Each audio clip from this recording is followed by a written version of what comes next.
Hello my dear friends, welcome back to Kamali YouTube channel. இன்னைக்கு இந்த வாரம் உங்களை நான் இந்த வீடியோ வழியாக சந்திக்கிறதுல ரொம்ப சந்தோஷம். நீங்கள் எல்லாரும் நல்லா இருப்பீங்க அப்படின்னு நம்புகிறேன். இன்றைக்கி நம்ம இந்த வீடியோவில் என்ன பார்க்க போகிறோம் அப்படின்னா, இப்போ ரீசெண்டாக ஒரு 2 நாளாக பயங்கரமாக பேசு பொருளாக மாறின அந்த டிஎன்பிஎஸ்சி எக்ஸாம், அதில் நிறைய எக்ஸாம் எழுதினவங்க கேண்டிடேட்ஸ் ஆஸ்பிரன்ஸ் எல்லாம் பயங்கரமாக குமுறுறாங்க. அவங்க மன குமுறல்கள், சிலவங்க அவங்களோட லைஃபே போச்சு அப்படின்ற மாதிரிலாம் பேசிக்கிறாங்க. என்ன நடந்துச்சு, என்ன விஷயம் அப்படின்றத நம்ம இந்த வீடியோவில் டீட்டெயிலாக பார்ப்போம். உங்களுக்கு நான் முடிஞ்ச வரைக்கும் சுருக்கமாக இந்த வீடியோவில் எக்ஸ்பிளைன் பண்ணுறேன்.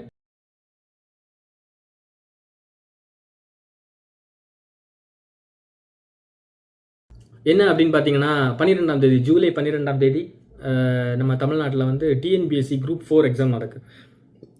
இந்த டிஎன்பிஎஸ்சி குரூப் 4 என்ன அப்படின்னு தெரியல அப்படின்னா, தமிழ்நாடு அரசு பணியாளர்கள் தேர்வாணையம் நடத்தக்கூடிய ஒரு எக்ஸாம். நம்ம ஸ்டேட் லெவலில் நடக்கிற ஒரு காம்படிட்டிவ் எக்ஸாம். ஓகேவா? இது என்ன ஜாபுக்கு அப்படின்னு பார்த்தீங்கன்னா, இந்த விஏஓ, வில்லேஜ் அட்மினிஸ்ட்ரேட்டிவ் ஆஃபீஸர்ஸ் இருப்பாங்கல்ல அவங்க, அப்புறம் டைப்பிஸ்ட்டு, அப்புறம் இந்த சர்வேயர்ஸு, கிளர்க்ஸு, இந்த மாதிரிப்பட்ட ஒரு ஜாபுக்காக நடத்தக்கூடிய ஒரு எக்ஸாம். இதோட குவாலிஃபிகேஷன் என்ன அப்படின்னு பார்த்தீங்கன்னா, 10th பாஸ் ஆகியிருக்கணும் அப்படின்றதான் குவாலிஃபிகேஷன். லாஸ்ட் இந்த எக்ஸாமுக்கு எவ்வளோ பேர் அப்பியர் ஆனாங்க, இல்லை எவ்வளோ பேர் அப்ளை பண்ணாங்க அப்படின்னு பார்த்தீங்கன்னா, கிட்டத்தட்ட ஒரு 13 லட்சம் பேர் அப்ளை பண்ணியிருக்காங்க. ஒரு 11 லட்சம் பேர் எக்ஸாம் எழுதவே போயிட்டாங்க. ஓகேவா? ஆனால் எவ்வளோ வேக்கன்சி அப்படின்னு பார்த்தீங்கன்னா, வெறும் 3823 வேக்கன்சி தான்.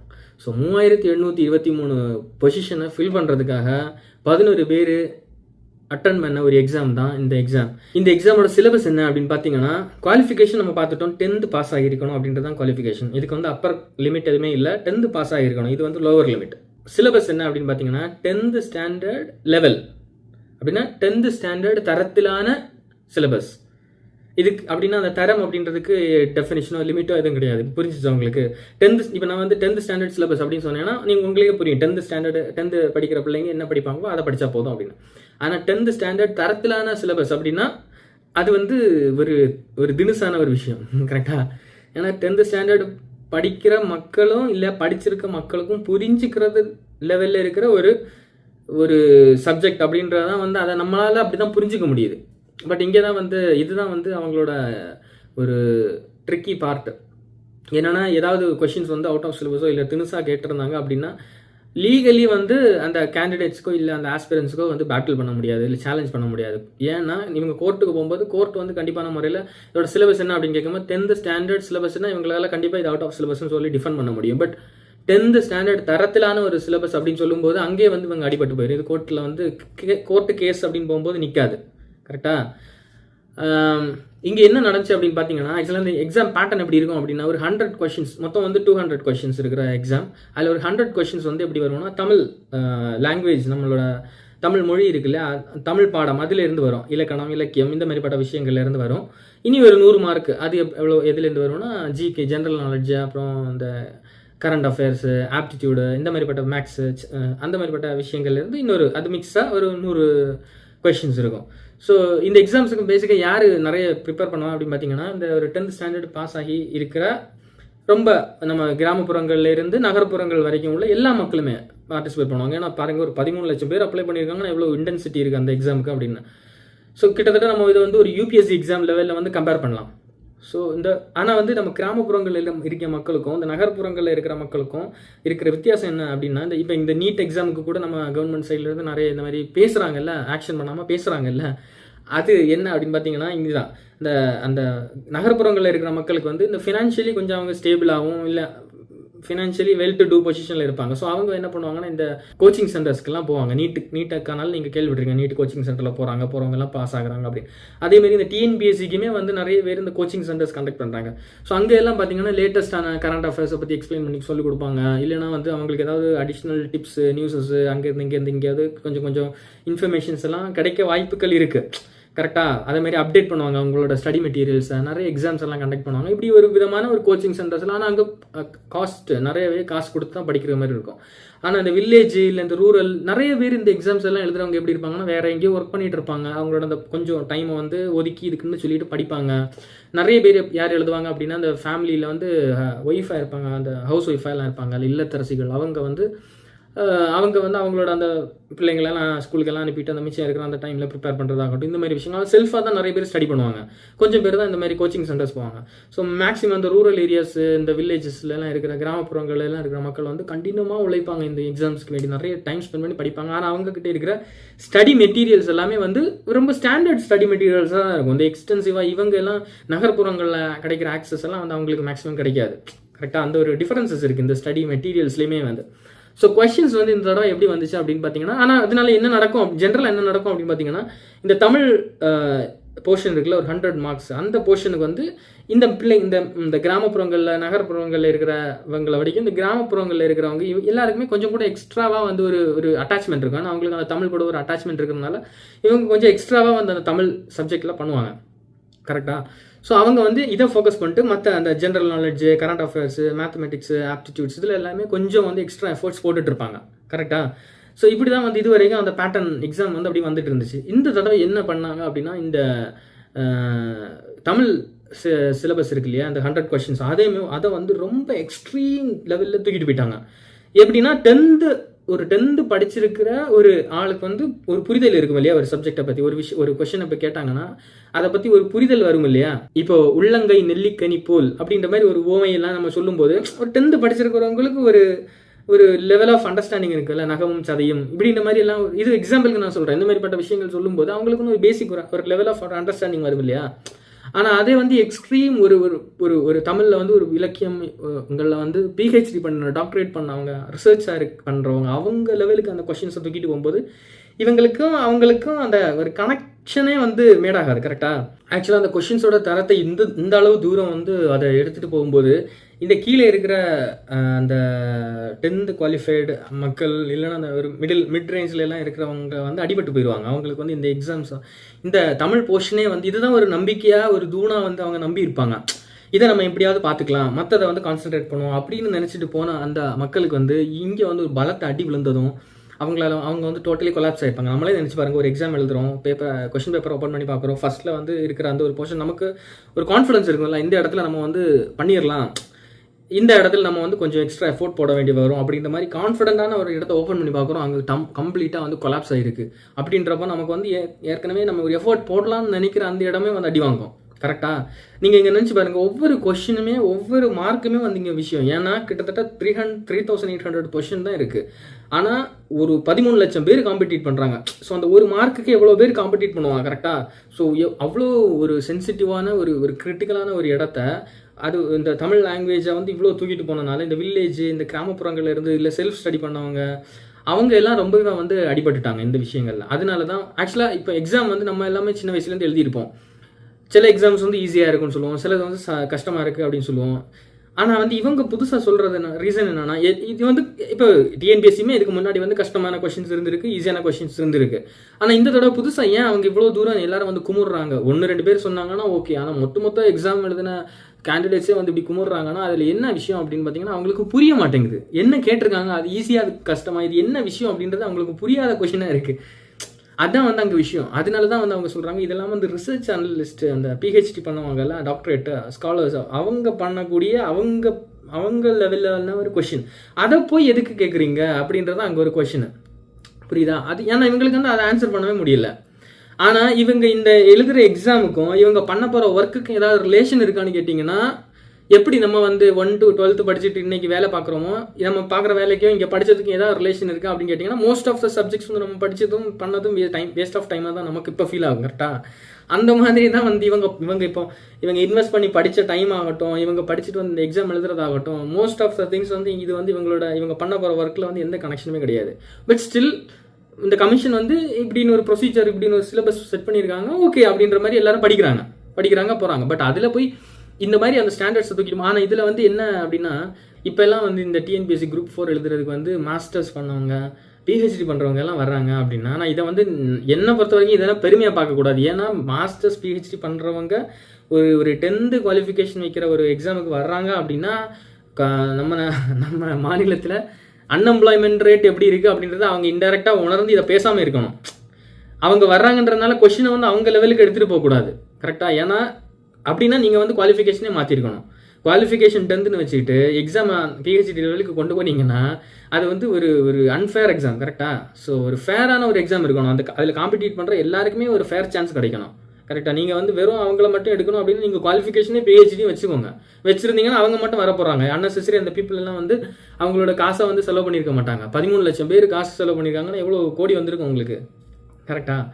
ஸோ இந்த தமிழ் சப்ஜெக்டில் வந்தது ஒரு விஷயம். இன்னொன்று வந்து இந்த டிஎன்பிஎஸ்சி கொஷின் செட் பண்ணுறாங்க இல்லையா, அந்த கொஷின் செட் பண்ணவங்க வந்து கொஞ்சோன்னு கிடையாது, கொஞ்சம் எக்ஸ்ட்ராவே வந்து இது என்ன ஏன் அப்படி பண்ணுறாங்க அப்படின்னு தெரியல. அவங்களோட கொஷின்ஸ் வந்து ஆக்சுவலாக நியூட்ரலாக இருக்கணும், பொலிட்டிக்கலி நியூட்ரலாக இருக்கணும். ஏன்னா இந்த எக்ஸாம்ஸ் எழுதுறவங்க வந்து எந்த பார்ட்டியை சார்ந்தவங்களாங்க இருப்பாங்க.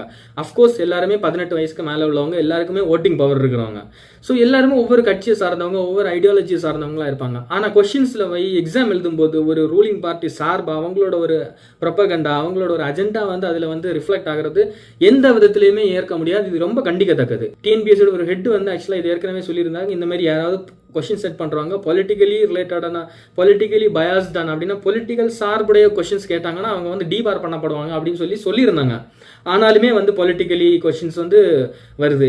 இது என்ன மனநிலை அப்படின்றது தெரியல. ஏன் இந்த டிஎன்பிஎஸ் இந்த எக்ஸாம் எழுதுற, காம்படிட்டிவ் எக்ஸாம் எழுதுறவங்க கிட்ட போய் இந்த ஒரு மனநிலையை வந்து ப்ரொபகண்டா வந்து இன்ஜெக்ட் பண்ணுறாங்க அப்படின்னு தெரியல. இதில் ஒரு கொஷின்ஸ் எல்லாம் என்னால் பார்க்க முடிஞ்சிச்சு. விடியல் பயணம் எப்போது ஆரம்பிக்கப்பட்டது அப்படின்னு. விடியல் பயணம் அப்படின்னு சொல்லும்போது நீங்கள் எங்கேயோ கேள்விப்பட்டிருப்பீங்க. கரெக்டாக? விடியல் பயணம், விடியல் என்ன அப்படின்னா டக்குன்னு உடனே மக்களுக்கு என்ன கனெக்ட் ஆகும்? ஸ்டாலின் தான் வராரு, விடியல் தர போறாரு. இது தெரிஞ்சவங்க மட்டும் தான் அந்த எக்ஸாமுக்கு, அந்த கொஸ்டினுக்கு ஆன்சர் எழுத முடியும். கரெக்டா? இதை என்ன மனநிலைன்னு பாருங்க. இதெல்லாம் டிப்பிக்கல் அந்த பார்ட்டியில் உள்ளவங்க, இல்லை அந்த மாதிரி ஒரு பொலிட்டிக்கலி ரொம்ப இன்ஃப்ளூயன்ஸ்ட் ஆனவங்க மட்டும் தான் இந்த மாதிரிப்பட்ட கொஸ்டின்ஸ் எல்லாம் வந்து இதெல்லாம் கேட்டால் இதை வந்து அவங்க வந்து கரண்ட் அஃபேர்ஸில் கனெக்ட் பண்ணுவாங்க. இதை கவர்மெண்ட் ஸ்கீமு, கரண்ட் அஃபேர்ஸ் அப்படின்ற மாதிரி. பட் இந்த மாதிரி அது மாதிரி இப்படி ஒரு கொஸ்டின் பார்க்க முடிஞ்சிச்சு. லாஸ்ட்டாக இருந்த 4 நிதித்துறை அமைச்சர்களோட பேரை போட்டு அதை வந்து குரோனாலஜிக்கல் ஆர்டர் படி அப்படின்னா அந்த அந்த எந்த ஆண்டுகளில் யார் யார் இருந்தால் அப்படின்ற ஆர்டர் படி வந்து சீக்வன்ஸ் பண்ணணும் அப்படின்னு. இதெல்லாம் தெரியல எனக்கு. இந்த மாதிரி கொஷின்ஸ் ரூலிங் பார்ட்டி, ரூல் பண்ணிட்டு இருக்கிற பார்ட்டியில் இருக்கிற ஆட்களோட பேர்கள், ரூலிங் பார்ட்டியோட ஸ்கீம்ஸோட இது, ரூலிங் பார்ட்டியோட ஐடியாலஜி, இது மட்டும்தான் அங்கே ரிஃப்ளெக்ட் ஆகுது. ஒன்றில் எல்லா பார்ட்டியோட ஸ்கீம்ஸ், எல்லா பார்ட்டியோட விஷயங்களும் வரணும், இல்லைன்னா எதுவுமே வரக்கூடாது. பொலிட்டிக்கலி நியூட்ரலாக இருக்கணும். ஏன்னா இந்த சம்பவங்களுக்கும் அவங்க பண்ண போகிற ஜாபுக்கும் எந்த விதத்துலையுமே ரிலேஷன் கிடையாது. 10th ஸ்டாண்டர்ட் சிலபஸுக்குள்ளாடி எப்பயுமே விடியல் பயணமோ இந்த மாதிரிப்பட்ட விஷயங்கள்லாம் வர கிடையாது. நீங்கள் கரண்ட் அஃபேர்ஸில் வைக்கிறதா இருந்து வைக்க வேண்டிய எவ்வளோ விஷயங்கள் இருக்குது, எவ்வளோ கொஸ்டின்ஸ் கேட்கலாம். இந்த விஷயங்களெல்லாம் வச்சு மக்களை வந்து இது இந்த இந்த மாதிரி பொலிட்டிக்கல் ரிலேட்டடான கொஷின்ஸுக்கு வந்து பொலிட்டிக்கலி இன்ஃப்ளூயன்ஸ்டான மக்களால் ஈஸியாக ஆன்சர் பண்ண முடியும். ஸோ நீங்கள் என்ன மாதிரி ஒரு மனநிலையில் கொஷின் செட் பண்ணுறீங்க? கம்ப்ளீட்லி எல்லா மக்களுக்கும் ஃபேராக இருக்கணும்னு நினைக்கிறீங்களா? இல்லை அந்த ஒரு 1% அந்த மக்களை கொண்டு வரணும்னு நினைக்கிறீங்களா? இல்லை அடிமட்ட மக்களை வந்து அடித்து தள்ளணும், இவங்க எல்லாம் வரண்டாம் வேலைக்கு, மேலே இருக்கிறவங்க மட்டும் போதும் அப்படின்ற ஒரு மனநிலையில் இருக்கீங்களா? என்ன அப்படின்றது புரியலை. இதுதான் மக்களோட குமரலாக இருக்குது. ஏன்னா எக்ஸாம் வந்து ஒரு ஃபேராக கண்டக்ட் பண்ணணும். எக்ஸாம் கொஷின்ஸை செட் பண்ணுறதும் அப்படி தான் இருக்கணும். ஸோ அதுதான் வந்து இந்த டிஎன்பிஎஸ்சி மக்கள் வந்து, ஏன்னா நீங்கள் ஏற்கனவே தமிழ்லையும் அடிச்சிட்டீங்க, இந்த மாதிரிப்பட்ட இடங்கள்லையும் அடிக்கிறீங்க. அது மாதிரி அன்னெசரியாக வந்து இந்த இந்தியன் எலெக்ஷன் கமிஷனரோட பேட்ச், அவர் எந்த பேட்சில் பாஸ் அவுட் ஆனார், இந்த இன்ஃபர்மேஷன்ஸ் எல்லாம் என்ன மாதிரி கொஸ்டின்ஸ் அப்படின்னு, அவர் என்ன பேட்சில் பாஸ் அவுட் ஆகிருந்தா என்ன, மேபி அவரோட டியூட்டி என்ன அப்படின்னு கேட்டால் ஓகே. ஒரு எலெக்ஷன் கமிஷனர் என்ன அவரோட டியூட்டி என்ன, இல்லை அவரோட ரெஸ்பான்சிபிலிட்டி என்ன அப்படின்னா இது ஒரு ஜென்ரல். எப்பயுமே வந்து ஒரு சயின்டிஃபிக்கலி ப்ராடர் பெர்ஸ்பெக்டிவ்ல தான் வந்து மக்களை யோசிக்க வைக்கணும், மக்களை கொஸ்டின் கேட்கணும். இது வந்து இவங்க டைம் ப்ரெஷரில் கிரியேட் பண்ண கொஸ்டின் அப்படின்னா, இப்போ நம்ம சில கார்பரேட் ஆஃபீஸஸில் ஒரு ப்ராஜெக்ட் தருவாங்க, அந்த ப்ராஜெக்ட்டுக்கு ஒரு டெட்லைன் ஃபிக்ஸ் பண்ணுவாங்க. அந்த டெட்லைனில் நம்மளால் அந்த ஜாபை முடிக்க முடியலன்னா ஏதோ ஒன்றை போட்டு குக் பண்ணி அப்படியே ஃபினிஷ் பண்ணுவாங்க. அந்த மாதிரி கிரியேட் பண்ண கொஸ்டினா, இல்லை பிளான் பண்ணி இவங்க வந்து யாரையோ சாட்டிஸ்ஃபை பண்ணணும் அப்படின்றதுக்காக கிரியேட் பண்ண கொஸ்டினா அப்படின்றதெல்லாம் தெரில. அதெல்லாம் இந்த இன்வெஸ்டிகேட்லாம் பண்ணால் தான் தெரியும். இனி வந்து மக்கள் எல்லாமே வந்து இப்போ அந்த ஆஸ்பிரன்ஸ் எல்லாம் வந்து ரீ எக்ஸாம் கேட்டுட்டு இருக்காங்க. கண்டிப்பான முறையில் இதுக்கு ஒரு ரீ எக்ஸாம் வைக்கிறது நல்லது. அப்போ தான் ஆரோக்கியமாக இருக்கும். ஏற்கனவே எக்ஸாம்ஸ் அட்டன் பண்ணிட்டு இருந்தவங்க கிட்டத்தட்ட 20 லட்சம் பேருக்கு பக்கத்தில் இருந்துட்டு இருந்தாங்க. இப்போ பாருங்க அது எவ்வளோ குறைஞ்சிருக்கு. மக்களுக்கு இந்த டிஎன்பிஎஸ்சின்ற அந்த அமைப்பு மேலே இருக்கிற நம்பகத்தன்மை கம்ப்ளீட்டாக போயிடும்.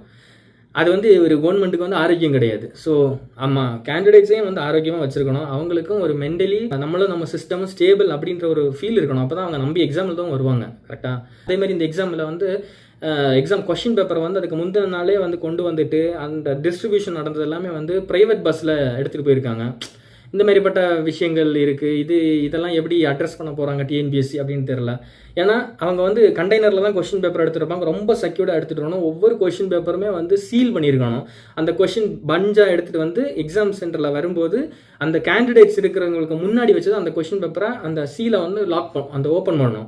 இந்த விஷயங்கள் எல்லாமே ஒன்றுமே நடக்கலை. நிறைய கேண்டிடேட்ஸ், நிறைய ஆஸ்பிரன்ஸ் வந்து கம்ப்ளைண்ட் பண்ணுறாங்க, அவங்க கொஷின் பேப்பர் எடுத்துகிட்டு வரும்போது சீலெல்லாம் ஓப்பன் ஆகிருந்துச்சு அப்படின்னு. இதுக்கிடையில் வந்து என்ன நடந்திருக்கு அப்படின்னா, ஒரு சில இடங்கள்ல இருந்தாலும் அந்த கண்டெய்னர்ஸ்லேருந்து பிரைவேட் பஸ்ஸில் ஏற்றி அந்த பஸ்ஸோட டோரை மட்டும் exam question paper, TNPSC exam question paper அப்படின்னு சொல்லி ஸ்டிக்கர் ஒட்டி கொண்டு வந்திருக்காங்க. ஏற்கனவே நம்ம பார்த்துருக்கோம் 2019 நினைக்கிறேன், நிறைய இந்த மாதிரி இந்த கடலூர், சிதம்பரம் இந்த மாதிரிப்பட்ட இடங்கள் எல்லாம் வந்து டிஎன்பிஎஸ்சி எக்ஸாம் எழுதிட்டு போகிற அந்த ஆன்சர் ஷீட்டில் வந்து அந்த அழிஞ்சு போகக்கூடிய இது வச்சு ஆன்சர் பண்ணிட்டு போகிற வழியில் வந்து அதை கரெக்ட் பண்ணி அதுவும் வந்து இந்த மாதிரி பஸ்ஸஸில் எடுத்துகிட்டு போகும்போது தான் இத்தனைக்கும் அதில் வந்து பாதுகாப்புக்கு வந்து காவலர்களாக போட்டு கொண்டு போன பஸ், அதிலே இவ்வளோ ஃபோர்ஜரி வேலைகள் நடந்துருச்சு. ஸோ இந்த மாதிரி கொஷின்ஸ் எல்லாத்தையும் ஹையஸ்ட் லெவலில் ஃபிட் பண்ணிவிட்டு ப்ரைவேட் பஸ்ஸில் கொண்டு வந்துட்டு பஸ் டிரைவர் இல்லை உள்ள இருந்த காவலாளி யார் வேணாலும் எடுத்து கொஷின்ஸை கொடுத்துருக்கலாம் இல்லையா?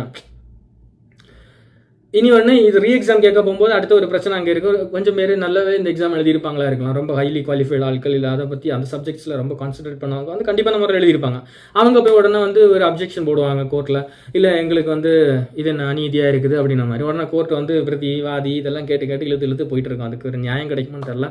இது எல்லாமே வந்து கண்டிப்பான முறையில் இது நாங்கள் வந்து ஒரு வாய்ஸ் அவுட் பண்ணுறதுக்கான காரணம், கண்டிப்பான முறையில் டிஎன்பிஎஸ்சி வந்து அவங்க மக்கள் உங்கள் மேலே நம்பிக்கை வைக்கிறது மாதிரி ஒரு அமைப்பாக செயல்படணும். பொலிட்டிக்கலி தயவு செஞ்சு பயாஸ்ட் ஆகாதீங்க. நியூட்ரலான ஒரு கொஷின்ஸ் இருக்கணும். மேக்ஸிமம் வந்து பர்பஸ் ரிலேட்டடான கொஷின், என்ன ஜாபு, அந்த ஜாபோட பர்பஸ் என்ன, அதுக்கான கொஷின் என்ன அப்படின்ற செட் பண்ணால் மேக்ஸிமம் நல்லா இருக்கும். மக்களுக்கும் வந்து கொஞ்சம் கம்ஃபர்டபுளாக இருக்கும். இது போக வந்து இன்னொரு விஷயம் நடந்துட்டு இருக்குன்னா, இந்த ஆஸ்பிரன்ஸ் எல்லாம் பாதிக்கப்பட்ட உடனே அவங்க எல்லாம் அந்த டிஎன்பிஎஸ்சி அமைப்பை வந்து தொடர்பு கொள்கிறாங்க. அது டிஎன்பிஎஸ்சி குரூப் 4 எழுதுனவங்க மட்டும் கிடையாது, குரூப் 2 எழுதுனவங்களுமே வந்து தொடர்பு கொள்கிறாங்க. ஏன்னா அவங்களுக்கு நெக்ஸ்ட் எக்ஸாம் இருக்குது. ஸோ நெக்ஸ்ட் எக்ஸாம் இருக்கிறனால அவங்க வந்து என்ன சிலபஸ் படிக்கணும், ஏன் டிஎன்பிஎஸ்சி குரூப் 4க்கு இப்படி கேட்டிங்களா, எங்களுக்கு என்ன கேட்பீங்க அப்படின்ற மாதிரி. ஏன்னா இதில் வந்து 1953 உள்ள புக்ஸில் உள்ளதாகட்டும், இந்த ஓலைச்சுவடிகளில் உள்ளதாகட்டும், கல்வெட்டுகளில் இருந்ததாகட்டும், இந்த மாதிரி கொஷின்ஸ் எல்லாமே வந்து இந்த தமிழ் இலக்கியம் சார்ந்த இடங்கள்ல வந்து கேட்டிருக்காங்க. இவங்களுக்கு இந்த மாதிரி டிஎன்பிஎஸ்சி குரூப் 4ல கேட்டதும் டிஎன்பிஎஸ்சி குரூப் 2காரங்க ஃபோன் பண்ணி கேட்டிருக்காங்க, இந்த மாதிரி எங்களுக்கு என்ன மாதிரி கொஷின்ஸ் கேட்பீங்க, அட்லீஸ்ட் ஒரு சிலபஸ் சொல்லுங்க அப்படின்னு கேட்கும்போது அந்த டிஎன்பிஎஸ்சி தரப்பிலிருந்து அந்த கால் சென்டர் இருப்பாங்கல்ல, அவங்க தரப்பிலிருந்து ரொம்ப அது என்னமோ திமிரான ஒரு டைப் ஆஃப் ஆன்சர்ஸ் தான் வருது. கவர்மெண்ட் ஜாப்னா சும்மாவா, போய் படிங்க, எல்லாத்தையும் படிங்க, சிலபஸ்னால் எல்லாம் அப்படிலாம் சிலபஸ் எதை படிக்கணும், என்ன படிக்கணும், ஓலைச்சுவடியில் படிக்கணுமா இல்லை கல்வெட்டில் படிக்கணுமான்னு எல்லாம் சொல்ல மாட்டாங்க. கவர்மெண்ட் எக்ஸாம்னா இப்படி தான் இருக்கும், ஒரு தடவை தானே இப்படி டஃப்பாக இருந்துச்சு, படிங்க போங்க அப்படின்ற மாதிரி ரொம்ப ஒரு இர்ரெஸ்பான்சிபிள் ஆன்சர் தான் அவங்க சைட்லேருந்து வருது. அதுலேயுமே வந்து ஆஸ்பிரன்ஸும் கேண்டிடேட்ஸ் ரொம்பவே வந்து வெக்ஸ் ஆகிட்டாங்க. இதனால என்ன நடக்கும் அப்படின்னு பார்த்தீங்கன்னா, நிறைய கேண்டிடேட்ஸ் வந்து இந்த எக்ஸாம் எழுதியிருப்பாங்க, அவங்களோட லாஸ்ட் சான்ஸாக இருக்கும். இதுக்கப்புறம் அவங்க வந்து அந்த அந்த எலிஜிபிலிட்டி க்ரைட்டீரியா வந்து அவங்களுக்கு வந்து மீட் ஆக மாட்டாங்க. அப்படியே நிறைய பேர் எக்ஸாம் எழுதாம போவாங்க. ஒரு வருஷம் இனிமேல் காலதாமதமாகும். ஏன்னா இனிமேல் எலெக்ஷன் வர போகுது. ஸோ நெக்ஸ்ட் எக்ஸாம் எப்போ வரும்னு பார்த்தீங்கன்னா, அடுத்த ஆட்சி மாற்றங்கள் வந்துச்சுன்னா இன்னும் தாண்டி போகும். ஒரு 1-1.5 வருஷம் இன்னும் ஆனால் தான் இந்த மாதிரி எக்ஸாம்ஸ் எல்லாம் வர வாய்ப்பு இருக்குது, தெரில. நம்ம நம்பிக்கையாக இருப்போம். கண்டிப்பான முறையில் டிஎன்பிஎஸ்சி நம்மளோட குரல்களை ஏற்று கண்டிப்பாக ஒரு ரீ எக்ஸாம் வைப்பாங்க அப்படின்னு நம்புவோம். முடிஞ்ச வரைக்கும் இந்த வீடியோ எல்லாருக்கும் ஷேர் பண்ணுங்கள். நிறைய பேருக்கு ரீச் ஆகட்டும், நிறைய பேர் வாய்ஸ் அவுட் கொடுக்கட்டும். கண்டிப்பான முறையில் பாதிக்கப்பட்ட மக்களுக்கு வந்து ஒரு நீதி கிடைக்கணும். கண்டிப்பாக நீதி கிடைக்கணும் நம்புவோம். அடுத்த வீடியோவில் உங்களை எல்லாம் சந்திக்கிறேன். until then bye, cheers.